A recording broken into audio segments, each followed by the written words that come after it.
ಈ ಮಹಾತ್ಮ ಗಾಂಧಿ ಸತ್ತಾಗ security failure ಆಗಿರಲಿಲ್ವಾ? Indira Gandhi ಸತ್ತಾಗ ಸೆಕ್ಯೂರಿಟಿ ಫೇಲ್ಯೂರ್ ಅಲ್ವಾ? ರಾಜೀವ್ ಗಾಂಧಿ ಸತ್ತಾಗ ಸೆಕ್ಯೂರಿಟಿ ಫೇಲ್ಯೂರ್ ಅಲ್ವಾ? 26/11 ಮುಂಬೈಯಲ್ಲಿ ಆಯ್ತಲ್ಲ ದಾಳಿ, ನಿಮ್ಮದೇ ಸರ್ಕಾರ ಇತ್ತಲ್ಲ ಅವಾಗ, ಸೆಕ್ಯೂರಿಟಿ ಫೇಲ್ಯೂರ್ ಅಲ್ವಾ? ಆಗುತ್ತೆ. ಯಾಕೆ? ನಿಮ್ಮ ಹೊಲಸು ರಾಜಕಾರಣದಿಂದ ಇವತ್ತು ದೇಶದಲ್ಲಿ ಹಳ್ಳಿಗಳಲ್ಲಿ ಗಲ್ಲಿಗಳಲ್ಲಿ ಇವತ್ತು ಉಗ್ರಗಾಮಿಗಳನ್ನ ತಯಾರು ಮಾಡಿ ಇಕ್ಕಿದಿರಲ್ಲ. ನಿಮ್ಮ ಆಳ್ವಿಕೆಯ ಪರಿಣಾಮ ಇದು. ಈ ನೀಚರು, ಈ ದೇಶಭ್ರಷ್ಟರು, ಈ ಕಾಂಗ್ರೆಸ್ನವ್ರು ಇದ್ದಾರಲ್ವ, ಇವ್ರದ್ದು ಹಳೆಯ ಚಾಳಿ ಇದು. ಏನು ಇವರು ಹಳೆ ಚಾಳಿ ಅಂದರೆ, ತಾನು ಏನನ್ನು ಹೇಳಬೇಕೋ ಅದನ್ನು ಹೇಳಿಬಿಡೋದು, ಹೇಳಿಬಿಟ್ಟು ಆದಮೇಲೆ ವಿರೋಧಗಳು ಬಂದಾಗ ಅದನ್ನ ಹಳಸಾಕೋದು. ಅಂದರೆ ಅವರಿಗೆ ಏನು ಮೆಸೇಜನ್ನು ಕೊಡಬೇಕು ಅವ್ರ ಫಾಲೋವರ್ಸ್ಗೆ ಅದನ್ನ ಕೊಟ್ಟುಬಿಡೋದು, ಕೊಟ್ಟಾದ್ಮೇಲೆ ಅದನ್ನ ಹಳಸಾಕೋದು. ಇದು ಇವ್ರದ್ದು ಹಳೆಯ ಚಾಳಿ. ಈ ದೇಶದ ಪ್ರಧಾನಮಂತ್ರಿಗಳು ತಮ್ಮ ಪ್ರವಾಸವನ್ನು ಅರ್ಧದಲ್ಲಿ ಮೊಟಕುಗೊಳಿಸಿ ಅವರು ಮನೆಗೂ ಹೋಗದೇ ಇರೋ ಏರ್ಪೋರ್ಟ್ನಲ್ಲೇ ಸಭೆಗಳನ್ನ ಪ್ರಾರಂಭ ಮಾಡಿದ್ರು.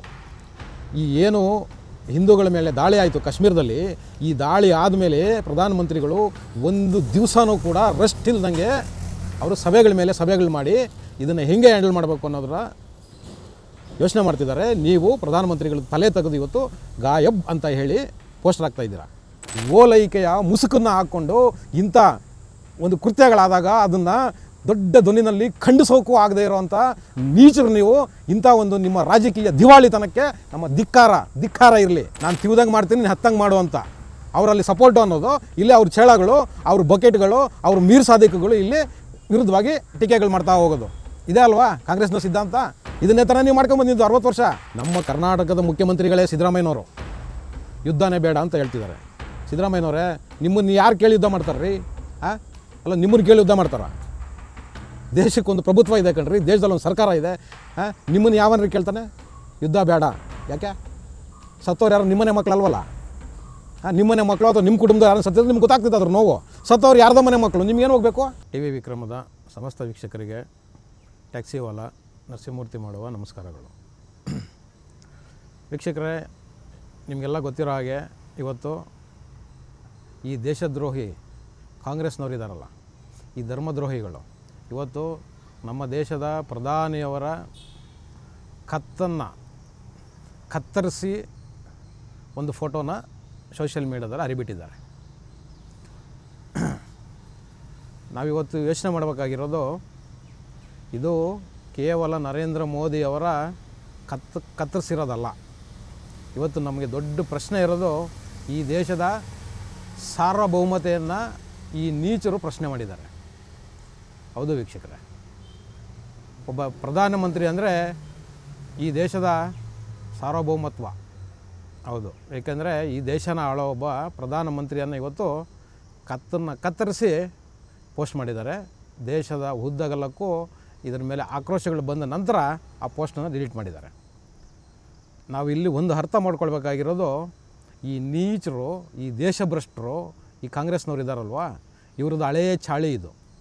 ಏನು ಇವರು ಹಳೆಯ ಚಾಳಿ ಅಂದರೆ, ತಾನು ಏನನ್ನು ಹೇಳಬೇಕೋ ಅದನ್ನು ಹೇಳಿಬಿಡೋದು, ಹೇಳಿಬಿಟ್ಟು ಆದಮೇಲೆ ವಿರೋಧಗಳು ಬಂದಾಗ ಅದನ್ನ ಹಳಸಾಕೋದು. ಅಂದರೆ ಅವರಿಗೆ ಏನು ಮೆಸೇಜನ್ನು ಕೊಡಬೇಕು ಅವ್ರ ಫಾಲೋವರ್ಸ್ಗೆ ಅದನ್ನ ಕೊಟ್ಟುಬಿಡೋದು, ಕೊಟ್ಟಾದ್ಮೇಲೆ ಅದನ್ನ ಹಳಸಾಕೋದು. ಇದು ಇವ್ರದ್ದು ಹಳೆಯ ಚಾಳಿ. ಇವತ್ತು ನೋಡಿ, ದೇಶದಲ್ಲಿ ಯುದ್ಧದ ಕಾರ್ಮೋಡ ಇದೆ. ಕಾಶ್ಮೀರದಲ್ಲಿ 26 ಜನ ಹಿಂದೂಗಳನ್ನು ಪಾಕಿಸ್ತಾನದ ಉಗ್ರಗಾಮಿಗಳು ಕೊಂದ ಮೇಲೆ ಇವತ್ತು ದೇಶದ ಉದ್ದಗಲಕ್ಕೂ ಯುದ್ಧದ ಕಾರ್ಮೋಡ ಕವಿದಿದೆ. ಇಂಥ ಪರಿಸ್ಥಿತಿನಲ್ಲಿ ಇವತ್ತು ದೇಶದ ಜೊತೆ ನಿಲ್ಲಬೇಕಾಗಿದ್ದ ಕಾಂಗ್ರೆಸ್ ಪಕ್ಷ ಇವತ್ತು ಬೀದಿನಲ್ಲಿ ಈ ದೇಶದ ಪ್ರಧಾನಮಂತ್ರಿಗಳನ್ನ ಟೀಕೆ ಮಾಡ್ಕೊಂಡು ತಿರುಗ್ತಿದೆ. ಗಾಯಬ್ ಅನ್ನೋದು ಅವರ ಒಂದು ಟ್ಯಾಗ್ಲೈನ್. ನಿಮಗೇನಾದರೂ ನಾಚಿಕೆ ಮನ ಮರ್ಯಾದೆ ಇದೆಯಾ? ಈ ದೇಶದ ಪ್ರಧಾನಮಂತ್ರಿಗಳು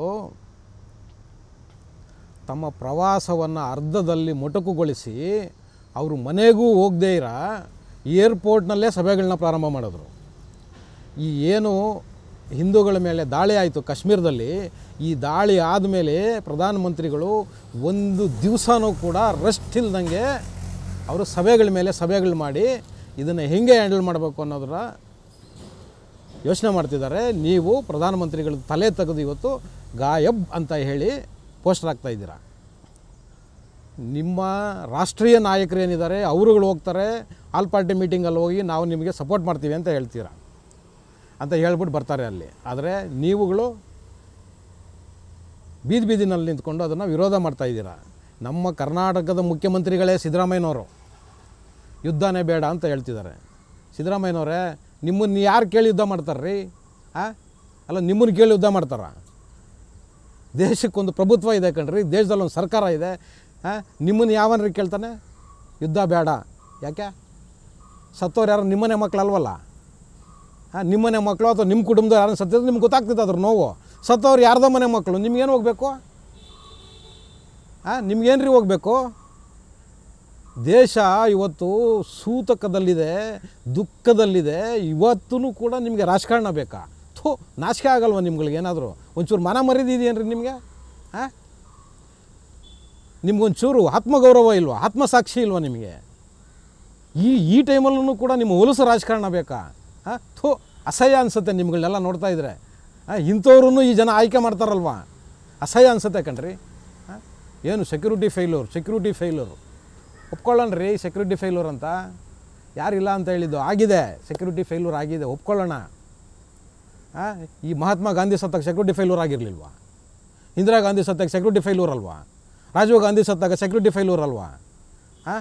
26/11 ಮುಂಬೈಯಲ್ಲಿ ಆಯ್ತಲ್ಲ ದಾಳಿ, ನಿಮ್ಮದೇ ಸರ್ಕಾರ ಇತ್ತಲ್ಲ ಅವಾಗ, ಸೆಕ್ಯೂರಿಟಿ ಫೇಲ್ಯೂರ್ ಅಲ್ವಾ? ಆಗುತ್ತೆ. ಯಾಕೆ? ನಿಮ್ಮ ಹೊಲಸು ರಾಜಕಾರಣದಿಂದ ಇವತ್ತು ದೇಶದಲ್ಲಿ ಹಳ್ಳಿಗಳಲ್ಲಿ ಗಲ್ಲಿಗಳಲ್ಲಿ ಇವತ್ತು ಉಗ್ರಗಾಮಿಗಳನ್ನ ತಯಾರು ಮಾಡಿ ಇಕ್ಕಿದ್ದೀರಲ್ಲ. ನಿಮ್ಮ ಆಳ್ವಿಕೆಯ ಪರಿಣಾಮ ಇದು ಈ ದೇಶದಲ್ಲಿ ಇವತ್ತು.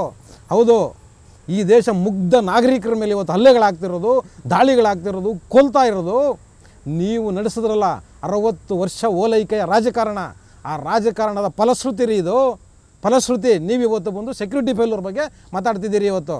ಯಾಕೆ ದೇಶ ಈ ಪರಿಸ್ಥಿತಿಗೆ ಬಂತು? ಕರೆಕ್ಟಾಗಿ ನೀವು ದೇಶ ಆಳಲಿಲ್ಲ ಕಣ್ರಿ, ನೀವು ದೇಶ ಆಳಲಿಲ್ಲ. ಓಲೈಕೆಯ ಮುಸುಕನ್ನು ಹಾಕ್ಕೊಂಡು ಇಂಥ ಒಂದು ಕೃತ್ಯಗಳಾದಾಗ ಅದನ್ನು ದೊಡ್ಡ ಧ್ವನಿನಲ್ಲಿ ಖಂಡಿಸೋಕ್ಕೂ ಆಗದೆ ಇರೋವಂಥ ನೀಚರು ನೀವು. ಇಂಥ ಒಂದು ನಿಮ್ಮ ರಾಜಕೀಯ ದಿವಾಳಿತನಕ್ಕೆ ನಮ್ಮ ಧಿಕ್ಕಾರ ಇರಲಿ.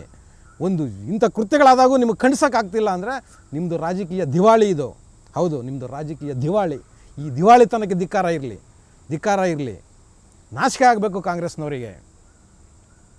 ಏನು ನಿಮ್ಮದು ಆರ್ಭಟಗಳು? ಬಾ ಅಲ್ಲ ರೀ, ನಿಮಗೇನೋ ನಾಚಿಕೆ ಮಾನ ಮರ್ಯಾದೆ ಇದೆಯೇನ್ರಿ?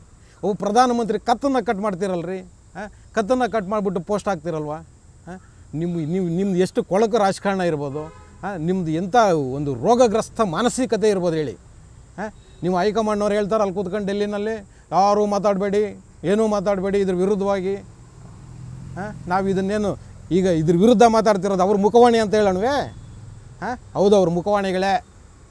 ಈ ನಮ್ಮ ಉತ್ತರ ಕರ್ನಾಟಕದ ಒಂದು ಗಾದೆ ಇದೆ, ನಾನು ತಿವ್ದಂಗೆ ಮಾಡ್ತೀನಿ, ನೀನು ಹತ್ತಂಗೆ ಮಾಡು ಅಂತ.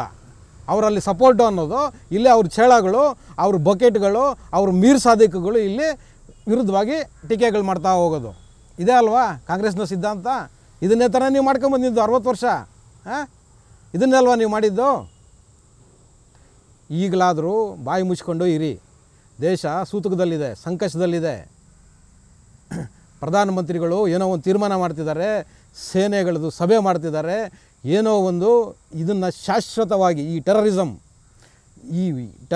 ಈ ಏನು ಈ ಇಸ್ಲಾಮಿಕ್ ಟೆರರಿಸಮ್ ಇದೆಯಲ್ಲ, ಇದನ್ನು ಮಟ್ಟ ಹಾಕಲಿಕ್ಕೆ ಏನೋ ಒಂದು ತೀರ್ಮಾನ ಮಾಡ್ತಿದ್ದಾರೆ.